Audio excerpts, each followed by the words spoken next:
The number appears on a Tuesday, not a Friday, not a milestone birthday, not some morning you circled months ago on a calendar. A Tuesday.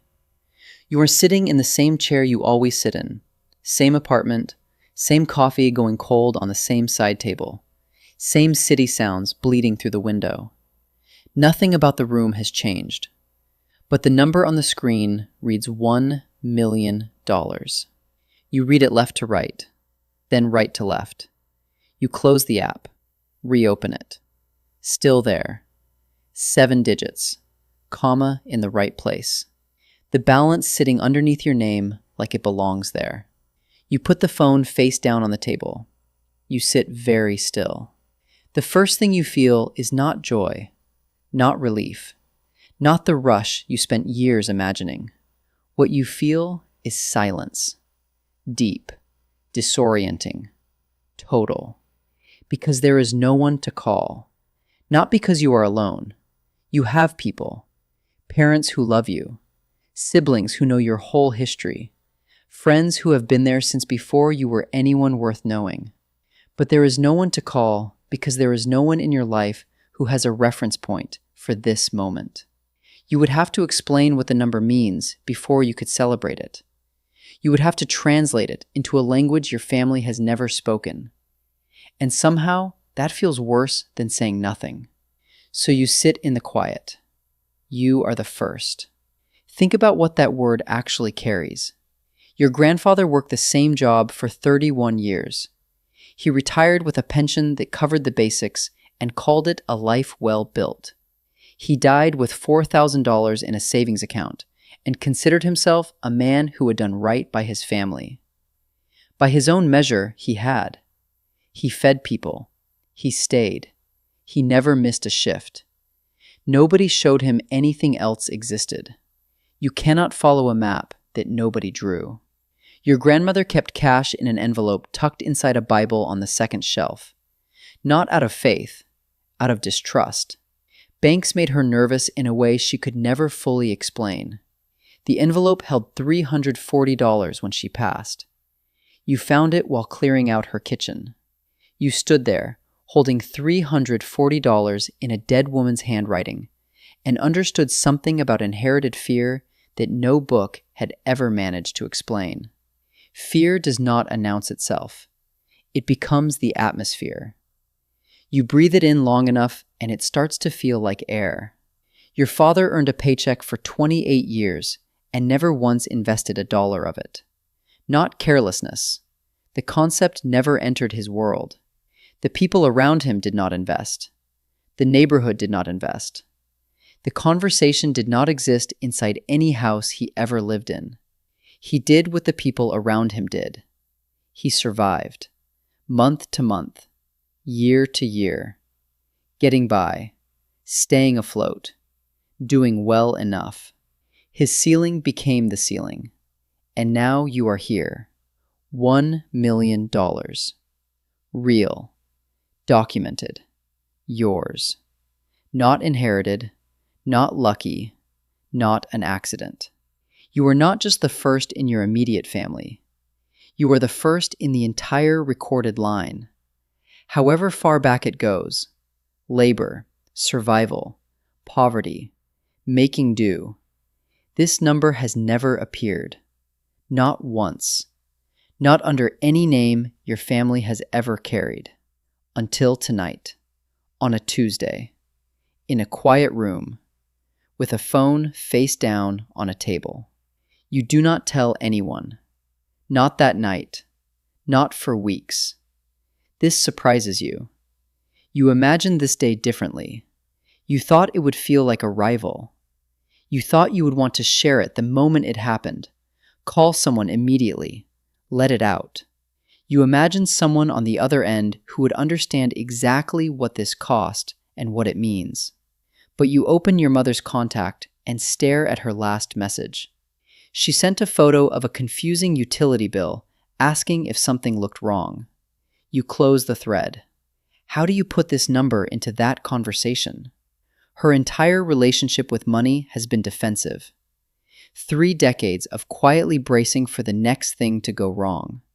The number would not land as good news. It would land as anxiety. Questions about whether it is safe, whether someone could take it, whether you should move it somewhere more protected. She would be proud, genuinely, completely proud.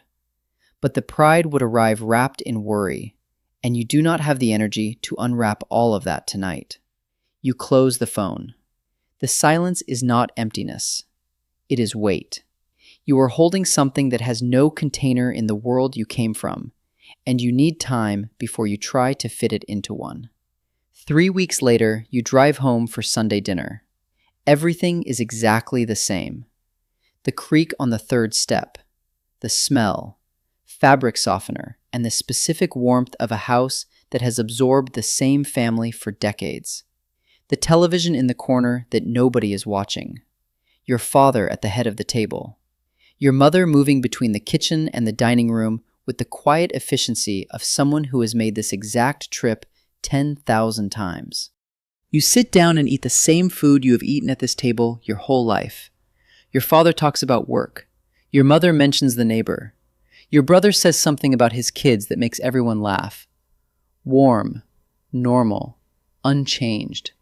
And you sit there with $1 million compounding quietly in an account somewhere while you pass the bread. You are transmitting on a frequency nobody in this room can receive. Not because they are not intelligent, not because they do not love you, but because the vocabulary for what has happened to you does not exist inside these walls. The frame of reference has never been built here.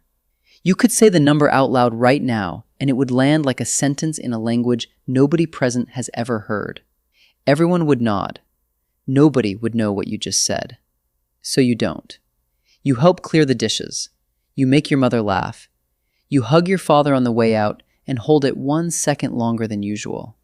On the drive home, you sit with something you cannot name cleanly.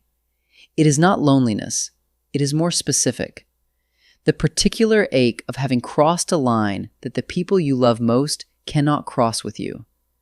Of standing somewhere entirely new and looking back at the distance and understanding it will only grow from here. You are still the person who grew up in that house. You are also someone that house was never built to produce. Both of those things are true simultaneously, and there is no comfortable position from which to hold them both. Word travels without you sending it anywhere. Not the number, just the general sense that something has shifted.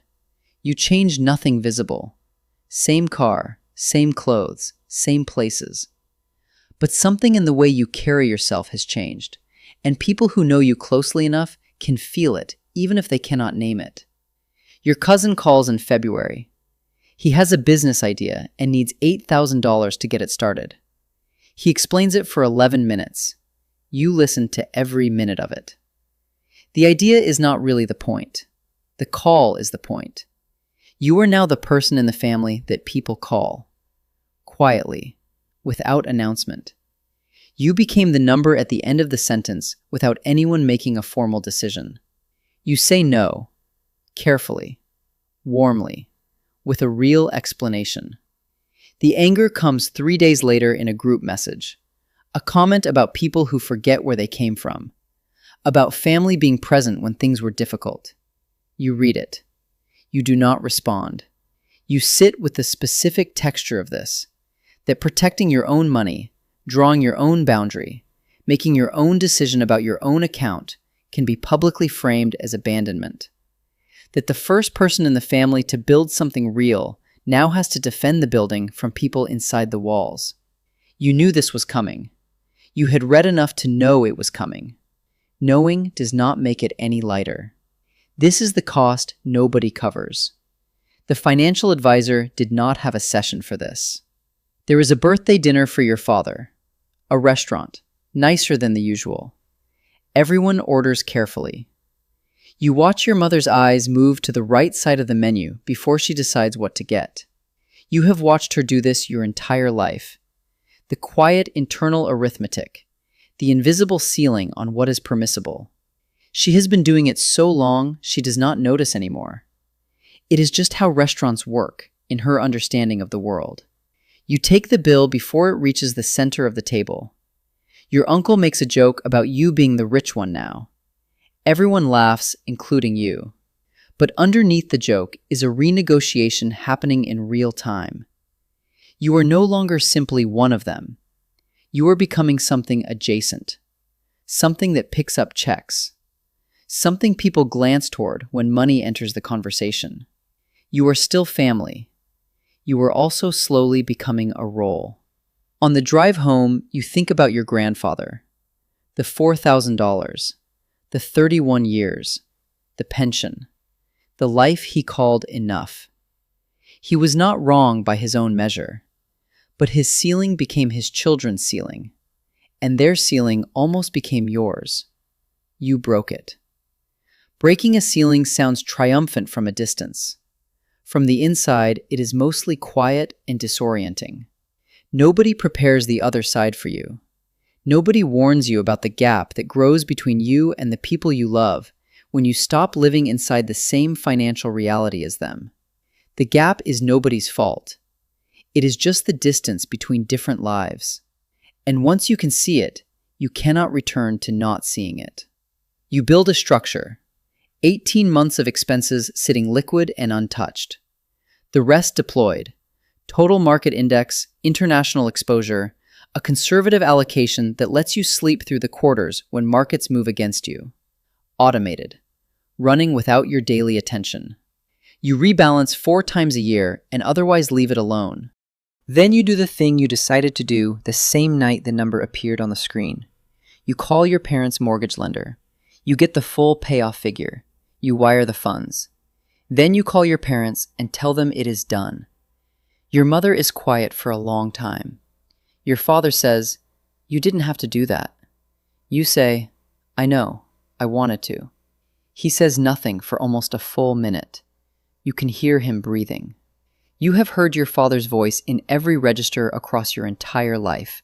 Tired, proud, frustrated, soft. This is a register you have never heard before. Something between disbelief and a grief you cannot quite identify.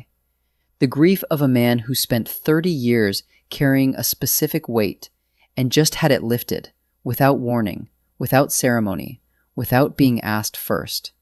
"Just be careful," he says finally. "Okay? Just be careful." He means the money.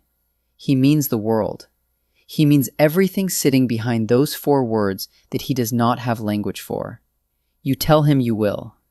Nobody prepares you for the guilt. It arrives quietly and does not leave. Not dramatic guilt. Not the kind that announces itself.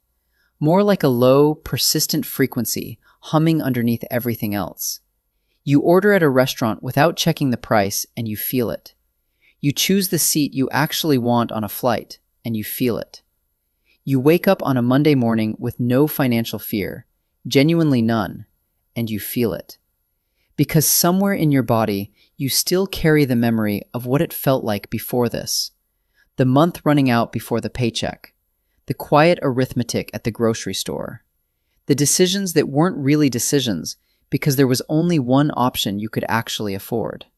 Your father worked physically harder than you by any honest measure. He just never had the map. He didn't know the map existed. The guilt is not about what you did.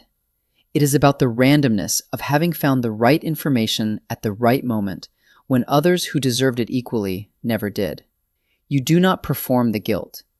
You do not apologize for the outcome. But the guilt keeps you honest. It keeps you tethered. It stops you from becoming someone who forgets the $340 in the envelope. It sits in the background of every good thing and reminds you where this started. You will keep it. It is part of the price of being first. Your niece is 7 years old. She thinks you are just the relative who shows up with good energy and occasionally the right present. She does not know that you opened an account in her name the month the number appeared. She does not know that what is sitting inside it will have been compounding for 11 years before she ever needs to think about it. She does not know that when she is 15, you are going to sit down with her and open a calculator and show her what happens to money when you leave it alone long enough.